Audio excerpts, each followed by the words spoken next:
प्रत्येक पौर्णिमेला सत्यनारायण का करायचा किंवा त्याचे व्रत कसे करायचे किंवा सत्यनारायण पूजा कशी करायची, त्याची पूजा कशी मांडायची, या सगळ्या गोष्टींची आपण आज चर्चा करणार आहोत. तर बघा, घरात कोणत्याही प्रकारची अडचण असो, आर्थिक असो किंवा अन्नधान्य न पुरणे घरामध्ये किंवा भांडण होणे किंवा खर्च भरपूर होणे, अनाठाई खर्च होणे, अशा बऱ्याच गोष्टींचे प्रश्न असतात घरात.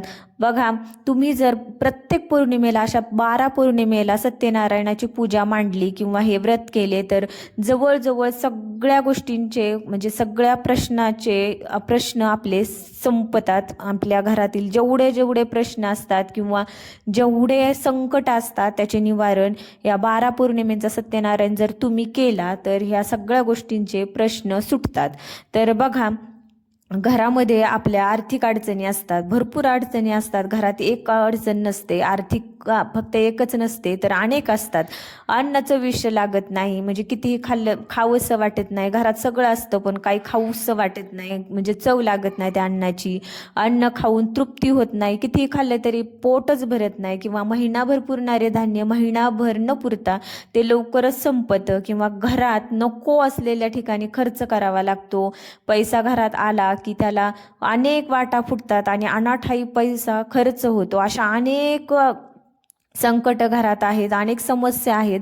मग याच्यावर काय आपण करू शकतो? तर बघा, सत्यनारायण पूजेचं एवढं महत्त्व आपल्या पुराणांमध्ये सांगितलेलं आहे. जर तुम्हाला लक्ष्मी आकर्षित करायची असेल तुमच्या घराकडे तर सत्यनारायणाची पूजा खूप खूप महत्त्वाची मानली जाते. तर बघा, व्हिडिओ शेवटपर्यंत बघा आणि आवडला तर लाईक करा. तर बघा, जन्म देण्याचे काम ब्रह्मदेव करत असतात, आपल्या सगळ्यांना माहिती आहे.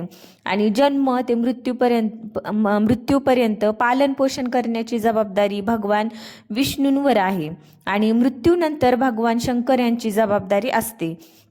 म्हणून मेल्यानंतर मृत आत्म्यांना मुक्ती देण्याचे कार्य भगवान शंकराच्या स्थानी असते.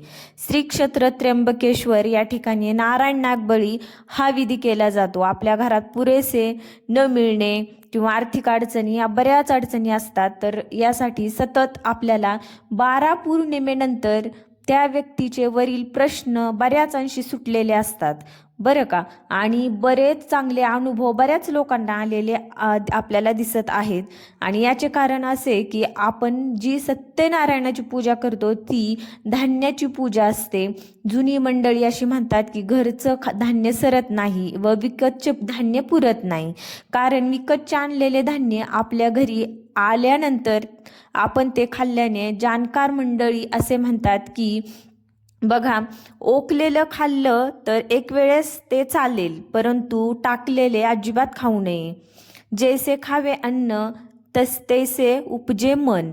या सर्व गोष्टी आपल्या कुटुंबातील वाईट परिणाम करू शकतात. या सगळ्या गोष्टी बघा, म्हणजे परान्न घेऊ नये किंवा घरात लोकांचं जे टाकून दिलेलं खाऊ नये, अशा बऱ्याच. आणि आपण म्हणतो पण बघा, अमावस्या पौर्णिमेला परान्न घेऊ नये कारण बघा, कोणाचे विचार कसे असतात आपल्याला माहिती नसतं, त्यामुळे अजिबात परान्न घेऊ नये असे सांगितले जाते. घरातील माणसे एक विचाराने न राहणे, घरात अन्नधान्य पैसा पुरेसा न पडणे, या सर्व गोष्टींचे मूळ आपल्याला या ठिकाणी दिसून येते. बघा, म्हणूनच आपल्याला आपल्या पूर्वजांनी फार बारीक अभ्यास करून घरच्या घरी पौर्णिमेला सत्यनारायणाची पूजा करण्याची प्रथा यासाठी घालून दिलेली आहे.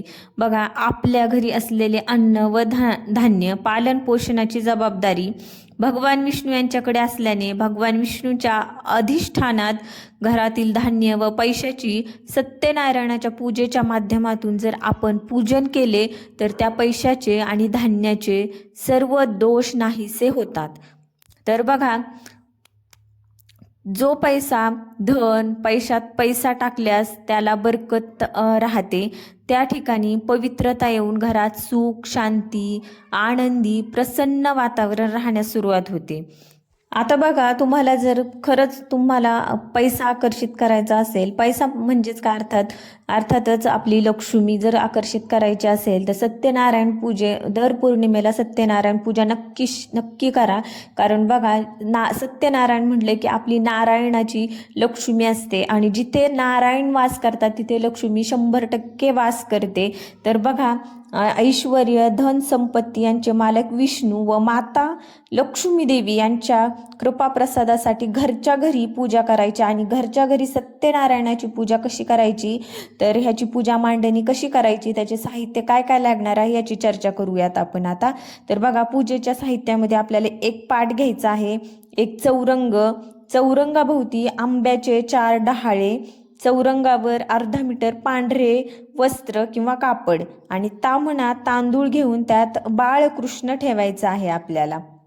त्यानंतर 3 सुपाऱ्या विड्याच्या पानावर ठेवायच्यात. पहिली सुपारी गणपतीची असते, दुसरी सुपारी ही कुलदेवतेची आणि तिसरी सुपारी वरुणाची. वरील या पद्धतीने मांडणी करून सर्वांची पंचोपचार पूजा करायची आहे.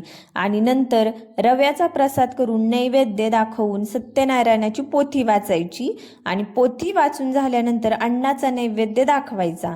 आरती करून प्रसाद वाटायचा. आता हा प्रसाद सगळ्यांना, शेजाऱ्या पाजाऱ्यांना, कोणाला बाहेरच्या व्यक्तीला वाटायचा नाहीये. हा प्रसाद फक्त कुटुंबातील व्यक्तींनीच खायचा आहे, बाहेरच्या व्यक्तीला प्रसाद द्यायचा नाहीये.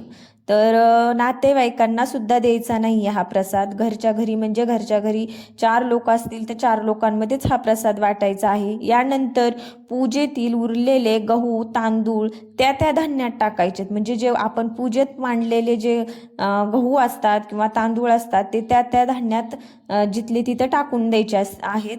यामुळे काय होतं, धान्याचे दोष नाहीसे होतात. कारण आपण जेव्हा जी पूजा करतो त्या पूजेचे पावित्र्य त्या धान्यात उतरते आणि आपल्या घरात धान्याची बरकतता नांदते आणि घरातून कोणत्याही प्रकारचे जे दोष असतील, कोणतेही दोष असतील ते नाहीसे होतात आणि लक्ष्मीचा वास आपल्या घरामध्ये निर्माण होतो. तर बघा, या प्रकारे आपल्याला घरच्या घरी दर पौर्णिमेला सत्यनारायणाची पूजा करायची आहे. आणि असे 12 पौर्णिमेला असे सत्यनारायण नक्की करून बघा तुम्ही. आणि हे जेव्हा तुम्ही 12 पौर्णिमेला सत्यनारायण कराल ना, त्याच्यानंतर तुम्ही बघा घरात त्याच्या आधीचं वातावरण कसं असतं आणि त्याच्यानंतरचं वातावरण कसं असतं, तुम्हाला नक्की याचा अनुभव, याची प्रचिती नक्की मिळेल. आणि तुम्हाला व्हिडिओ कसा वाटला नक्की सांगा. भेटूयात नंतर अशाच एका नवीन माहितीसह. चॅनलला सबस्क्राईब केल्याशिवाय जाऊ नका. धन्यवाद. श्री स्वामी समर्थ. रामकृष्ण हरी.